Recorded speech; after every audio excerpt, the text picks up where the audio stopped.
할렐루야. 풍요로운 교회를 찾아와 주신 모든 분들을 주님의 이름으로 환영하고 축복합니다.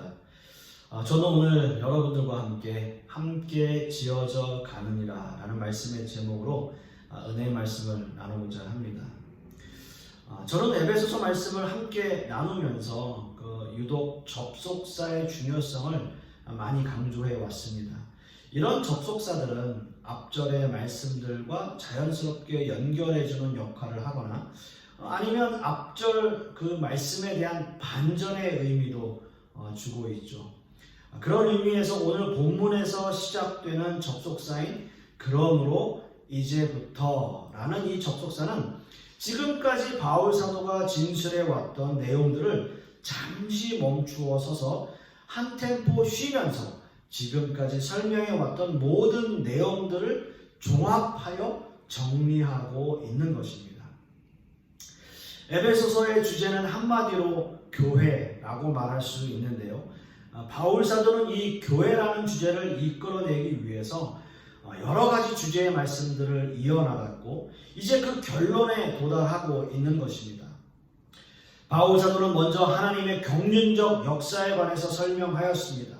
하나님께서는 창세 전에 우리를 택하셨고 또한 예수 그리스도의 희생과 사랑으로 우리는 값없이 하나님의 자녀가 되었으며 또 성령의 인치심으로 말미암아 우리는 하늘의 상속자가 되었습니다. 그리고 바울 사도는 우리의 존재에 대해서 설명을 하였는데요.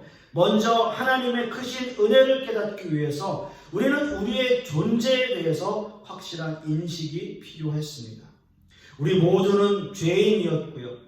죽을 수밖에 없는 존재였고 우리는 영적으로 완전히 죽었던 존재였습니다.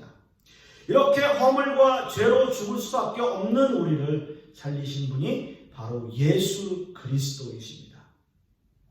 예수님의 십자가의 희생과 그 보혈의 피로 말미암아 우리는 하나님과 화목하게 되었으며 하나님을 나의 아버지로 고백할 수 있는 진정한 하나님의 자녀가 되는 권세를 얻게 된 것입니다.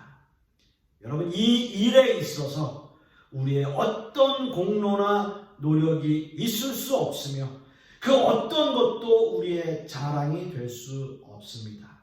오직 예수 그리스도의 사랑과 은혜로 말미암은 것이다 라는 거죠. 지금 이 내용이 바로 그러므로 이제부터 라는 이 접속사가 담고 있는 의미입니다. 지금까지 진술한 내용을 바탕으로 바울 사도는 한 결론에 도달하게 되는데 그것은 바로 삼위 하나님의 경륜적 역사를 통해 이루고자 하는 교회란 무엇인가 라는 거죠. 지금까지의 말씀이 에베소서 1장과 2장을 아주 간단하게 요약한 겁니다. 교회. 자, 여러분은 교회에 대해서 어떤 생각을 가지고 계십니까? 그리고 교회 하면 어떤 이미지가 떠오르십니까? 또 교회는 어떤 모습과 가장 비슷한가요? 교회를 가장 잘 비유하고 있는 것이 그런 모습이 보면 가정 아닐까요? 교회는 가정에 참 많이 비유하는데요. 오늘 말씀에서도 이 바울 사도는 하나님의 백성들을 하나님의 권속이라는 하나의 가정의 형태로 설명하고 있습니다. 하나님의 가족, 하나님의 family. 영어 성경에서도요, member of God's household라고 쓰여 있어서 하나님의 가족이라고 영어 성경에도 나와 있습니다. 과연 이 세상에서 완벽한 모습의 가정이 있을까요? 화목한 가정, 평화로운 가정, 행복한 가정, 물론 이런 가정들이 있습니다. 하지만 아무리 화목한 가정이어도 아무리 평화로운 가정이어도 아무리 행복한 가정이어도 이 세상을 살아가면서 몇 가지의 문제들은 항상 존재하게 되어 있습니다. 태초의 가정이었던 아담과 하와의 모습을 보더라도 그렇지 않습니까? 정말 그 좋은 에덴 동산에서 모든 것이 완벽하게 준비되어진 그곳에서 만물을 다스리며 영원히 살 수 있었던 아담과 하와가 뭐가 부족해서 선악을 알게 하는 나무의 실과를 따먹었느냐라는 거예요. 이 세상의 가정은 세상에 존재하고 생겨나고 또 없어집니다. 저는 저희 부모님 가정에서 한 장남으로 한 가정에 태어나서 가정의 일원으로 존재하고 있고요. 그리고 장성에서 한 가정의 가족이었던 집사람을 만나서 또 다른 하나의 가정을 이루고 살고 있습니다. 그리고 한 아이를 제 가정의 일원으로 태어나게 해서 또 다른 가정을 만들 수 있는 조건을 갖추었고요. 또 제 부모님 그 위에 부모님들은 하나의 가정을 소멸하시며 이 세상을 떠나게 되었던 것이죠. 그런 의미에서 세상의 교회는 어떻습니까? 우리는 세상의 교회와 성도에 대하여 많은 고정관념을 가지고 있습니다. 교회는 거룩해야 하고 교회의 성도들은 거룩한 모습이어야 하며 죄를 짓지 말고 도덕적으로도 깨끗해야 한다라고 생각합니다. 하지만 세상의 교회들 역시 완벽하거나 완전한 모습의 교회는 없습니다. 교회도 부족한 부분이 있고요. 잘못하는 부분도 있을 수 있고요. 물론 세상 사람들이 교회에는 더 엄격한 기준을 적용하는 부분이 있는 것은 잘 압니다. 세상 사람이 아닌 신앙인의 모습으로 살려면 사실 그 정도는 감수하고 또 감당해야 할 우리의 과제일 것입니다. 그러나 중요한 것은 그럼에도 불구하고 부족할 수 있다는 겁니다. 꼭 그런 사람들이 있어요. 교회 다니는 사람이 그러냐? 교회 다니는 사람이 왜 그러냐? 그렇게 이야기하는 사람이 있지 않습니까? 그러면 꼭 이렇게 말씀하십시오. 교회에 다니니까 그 정도 합니다. 교회에 다니니까 이 정도입니다. 안 다녔으면 큰일 났습니다. 이렇게 말씀하세요. 여러분 착각하지 마십시오. 교회 다니기 시작하면서도 180도 변하는 사람은 없습니다. 기도원 가서 소나무 뿌리를 뽑고 내려와도 그 효과요? 3주, 한 달? 못 갑니다. 왜냐하면요. 성령님은 인격적으로 우리 안에 역사하시기 때문이에요. 여러분 평생 몇십 년 같이 사시는 여러분의 남편이나 아내 한번 생각해 보세요. 물론 처음보다는 많이 변했다라고 생각하지만 완전히 다른 사람이 되는 일은 드물어요. 드물다고 해야지 또 없다고 말하면 아마 항의하는 사람들도 있을 수 있을 거예요. 그렇습니다, 여러분. 우리 교회도 마찬가지입니다. 비록 아직은 미약하고 많은 문제가 있겠지만 이렇게 서서히 세워져 가는 거죠. 어떻게 이 세상에서 완벽한 교회의 모습이 될 수 있겠습니까? 이 시대의 교회를 보면요. 정말 교회와 목회자들 그리고 성도들이 도덕적으로 윤리적으로 올바르게만 살아도 그것만으로도 그 교회는 정말 성공하고 있다라고 말할 수 있어요. 그렇게 생각할 수 있어요. 세상의 교회가 여러 문제들로 갈라지고 흩어지고 싸우고 헐뜯고 비방하고 심지어는 소멸되기까지 하는 이런 모습의 교회들이 만연한 시대에 그런 시대에 우리는 살 수밖에 없는 거예요. 과연 그런 세상 속에서 말씀 위에 굳건히 설 수 있는 교회만 되더라도 그거는 정말 성공한 교회의 모습이 아닐까 생각해 봅니다. 물론 세상 사람들이 더 엄격한 기준으로 교회를 바라보는 것은 좋지만 사람들이 모이는 교회 역시도 세상에 존재하는 한 여러 문제들이 있을 수 있다는 것을 적어도 우리는 이해하고 받아들일 수 있는 모습이 우리 안에 있어야 된다라고 하는 겁니다. 그렇다고 해서 잘못을 눈감아주거나 잘못을 용인하자라는 이야기는 아닙니다. 교회를 가정에 비유했을 때 완벽하고 온전한 모습의 가정이 존재하지 않듯이 교회도 그럴 수 있다라고 이해해 주는 거죠. 그렇다면 우리는 어떤 교회의 모습으로 살아가야 할까요? 오늘 그 본문 21절 말씀을 보시면 그의 안에서 건물마다 서로 연결하여 주 안에서 성전이 되어가고 라고 말씀하고 있습니다. 오늘 이 말씀에서 우리가 생각해야 할 것은 서로 연결하여 그리고 성전이 되어가고 라는 말씀입니다. 우리는 교회를 생각할 때 언뜻 건물의 형태를 떠올리게 됩니다. 어떤 교회가 얼마나 멋있게 지어졌는지 아니면 얼마나 크게 지어졌는지 생각하게 됩니다.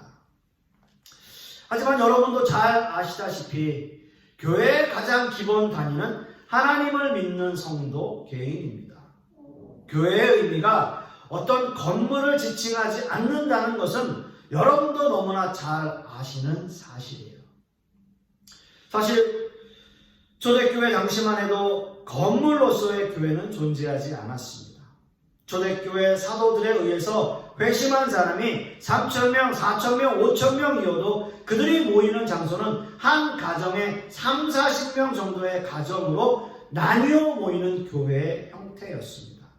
그러다가 만일 모든 사람들이 모여야 하는 그런 일이 생기면 솔로몬 행각을 이용해서 모였다는 거예요.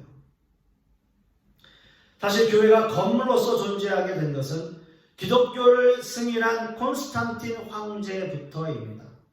그리고 그 당시의 교회 건물들은 이교도의 영향을 받아 지어진 것이 대부분의 교회 모습이었어요. 성경은 밝히 말씀하고 있습니다. 고린도전서 3장 16절 말씀을 보시면 너희는 너희가 하나님의 성전인 것과 하나님의 성령이 너희 안에 계시는 것을 알지 못하느냐 라고 말씀하고 있죠. 교회는 성전인 우리 개개인이 모여 하나의 공동체를 이루는 것이고요. 그 개인의 성전들이 연결되었다라고 말씀하고 있는 거예요. 에베소서 4장 16절 말씀을 보시면 그에게서 온 몸이 각 마디를 통하여 도움을 받음으로 연결되고 결합되어 각 지체의 분량대로 역사하여 그 몸을 자라게 하며 사랑 안에서 스스로 세우느니라 라고 말씀하고 있어요. 교회는 이렇게 각 개인인 성전이 모여 하나의 교회를 이루고 있고요. 그 교회에서 자신이 맡은 바 역할을 감당할 때 교회가 자라며 성장해 가는 것입니다. 우리는 완벽한 모습의 교회의 일원이 아니고요. 완전한 모습의 교회 역시 아닙니다. 완전하지 못한 개개인이 모여 하나의 공동체의 모습을 이루어가고 있는 것이 바로 세상에 존재하는 유형교회의 모습이라는 것입니다. 오늘 말씀에서도 성전이 되어 간다라고 말씀하고 있어요. 성전이 되어 간다. 완전한 모습은 아닐지라도 서로 연결되어 함께 서서히 세워지는 모습의 교회의 모습을 이야기하는 거예요. 사랑하는 성도 여러분, 세상에 존재하는 교회는 완전한 모습의 교회는 없습니다. 우리 한 사람 한 사람 개인은 또 하나의 성전입니다. 이런 성전이 모여 하나의 큰 성전 공동체를 만들어 가고 있는 거죠. 완벽한 모습의 교회를 만들려고 노력하기보다는 발전해 나가는 모습의 교회가 되기를 소원합니다. 그리하여서 함께 은혜를 나누며 한 가족처럼 신앙생활 할 수 있는 우리 교회의 모습이 되기를 소원합니다. 이제 오늘 읽은 본문 마지막 절 22절 말씀을 한번 보시겠습니다. 너희도 성령 안에서 하나님이 거하실 처소가 되기 위하여 그리스도 예수 안에서 함께 지어져 가느니라 라고 말씀하고 있어요. 여러분, 이 마지막 본문의 말씀을 유심히 보십시오. 성령 안에서 하나님이 거하실 처소, 그리고 그리스도 예수 안에서. 바울 사도는 마지막 구절에 삼위 하나님의 성호를 모두 사용하여 말씀을 마무리하고 있는데요. 이 삼위 하나님과 함께 교회를 이루어가는 모습을 상상하면서 이 말씀을 마무리하고 있는 것이죠. 교회가 성장하는 것, 함께 지어져 가는 것, 그것에는 두 가지의 핵심적 요소가 있어요. 먼저는 삼위 하나님의 역사하심이고요. 다른 한 가지는 우리의 노력이에요. 우리의 노력. 우리의 노력은 우리 스스로 할 수 있는 일이지만 삼위 하나님의 역사는 인간의 노력으로는 할 수 없는 일입니다. 자, 먼저 우리의 노력이 필요합니다. 오늘 우리가 읽은 마지막 본문에서도 함께 지어져 가야 된다. 함께 지어진다라고 말씀을 마무리하고 있어요. 우리는 함께 지어져 가고 있어요. 완성되어진 완전한 교회의 모습은 이 세상에서는 볼 수 없죠. 그러나 완전한 모습의 교회가 되기 위하여 노력하며 함께 지어져 가는 교회는 있는 거예요. 제가 좋아하는 그 목사님이 쓰신 책 중에 게으름이라는 책의 제목이 있습니다. 게으름. 아주 오래전에 그 책을 사서 읽었는데요. 그분은 설교 중에도 무의도식하지 말라라는 말씀을 많이 하세요. 무의도식하지 말라. 먹고 놀지 말라는 거예요. 그 책에 보시면 이런 글이 있어요. 우리는 영혼의 실증과 더불어 다투고 육체의 게으름과 싸워야 합니다. 스스로를 강하게 붙들어 게으름에 빠져 약한 고집만 남은 사람이 되지 않도록 주님 앞에 가는 그날까지 우리 자신을 다그쳐야 합니다. 우리가 땀 흘리다 가야지만 예수님께서 정말 수고했구나, 네가 어떻게 살았는지 내가 다 봤다 하시며 우리의 땀을 닦아 주실 것 아닙니까? 이렇게 말씀하고 있어요. 교회가 함께 지어져 가는 데는 한 사람의 노력만 필요한 것이 아니에요. 모두가 함께 땀을 흘리며 각자의 위치에서 한 마음으로 나아갈 때 교회는 성장해 가는 거예요. 그렇기 때문에 그런 교회 안에 육체의 게으름은 있을 수 없습니다. 사랑하는 성도 여러분, 교회는 이렇게 복음을 위해서 한 마음으로 함께 지어져 가야 하는 거죠. 비록 당장 그 열매를 거둘 수 없다고 하더라도 그 씨를 뿌리는 것이 이 세상에 존재하는 교회가 또 여러분들이 해야 할 일입니다. 베드로후서 4장 2절 말씀을 보면 너는 말씀을 전파하라. 때를 얻든지 못 얻든지 항상 힘쓰라.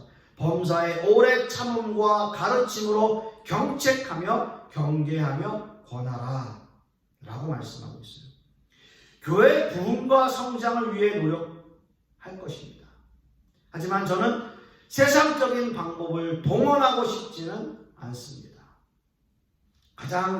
제가 가장 잘하고 하나님이 저에게 주신 달란트를 가지고 목회에 활용할 것입니다. 그리고 그 열매를 지금 당장 거두지 않더라도 계속해서 이 사역을 해 나갈 것입니다. 하나님은 열심히 땀을 흘린 자의 땀을 닦아주신다 라고 말씀하셨기 때문이죠. 이제 교회 성장의 가장 중요한 부분은 삼위 하나님의 역사하심입니다. 교회가 함께 지어져 가는 데는 삼위 하나님의 역사하심이 반드시 필요합니다. 삼위 하나님의 역사하심이 없이 교회의 성장은 있을 수 없기 때문이죠. 그렇다면 교회의 성장은 꼭 숫자적인 부흥만을 말하는 것일까요? 물론 그렇지는 않습니다. 꼭 부흥이 숫자적인 부흥을 말하는 것은 아니지만 저는 한 교회를 담임하는 목회자로서 꼭 숫자적인 부흥도 일어나길 간절한 마음으로 기도하고 있습니다. 어떤 목회자라도 그런 마음이 없다면 아마 그건 거짓말이겠죠. 꼭 보고 싶습니다. 하지만 이 역시도 제 노력이 아니라는 사실이죠. 이 모든 것이 하나님께서 하나님의 때에 이루어질 역사입니다. 제가 어떻게 할 수 없는 일이기에 더욱 간절한 마음으로 기도하는 거죠. 사랑하는 성도 여러분, 하나님이 해주실 일은 하나님이 우리에게 역사하실 것입니다. 그렇다면 우리는 우리에게 맡겨진 우리의 역할을 하면 됩니다. 건물마다 서로 연결되어지고 예수님이 그 건물의 가장 중요한 모퉁이 돌이 되셨다면 우리는 우리에게 맡겨진 역할을 해내면 됩니다. 이것이 우리의 본분이며 우리의 책임이며 이 세상의 교회가 존재하는 이유이고 함께 지어져가는 교회의 모습이 될 것입니다. 말씀을 맺습니다. 사랑하는 성도 여러분, 저는 함께 지어져 가느니라 라는 말씀으로 은혜의 말씀을 함께 나누었습니다. 이 세상에는 완전한 교회의 모습은 없습니다. 그러나 완전한 모습을 위해 노력하는 교회는 있습니다. 교회 부흥이 하나님의 역사하심에 있지만 그 안에는 우리가 노력해야 할 부분도 분명히 있습니다. 맡은 바 자신의 역할을 충실히 하는 성도님들이 되십시오. 그래서 이 땅에서가 아니라 저 하늘에서 더 큰 상급이 있는 저와 여러분들이 되실 수 있기를 간절히 소망하겠습니다. 기도하겠습니다. 아버지 하나님, 오늘 말씀을 통해서 교회에 대해서 함께 말씀을 나누었습니다. 교회를 위해서 우리가 함께 지어져 가고 있는데 우리의 맡은 바 역할을 잘 감당하는 우리 성도님들의 모습 되게 하여 주시옵소서. 또한 하나님께서 역사하시는 교회가 되게 하여 주시옵시고 또는 저는 목회자로서 맡은 바 책임을 다하는 그러한 목회자가 될 수 있도록 그러한 교회의 모습이 될 수 있도록 주님께서 역사하여 주시옵소서. 이번 한 주간도 그러한 은혜 가운데 살아가기를 소망하며 예수 그리스도 이름 받들어 기도드렸사옵나이다. 아멘.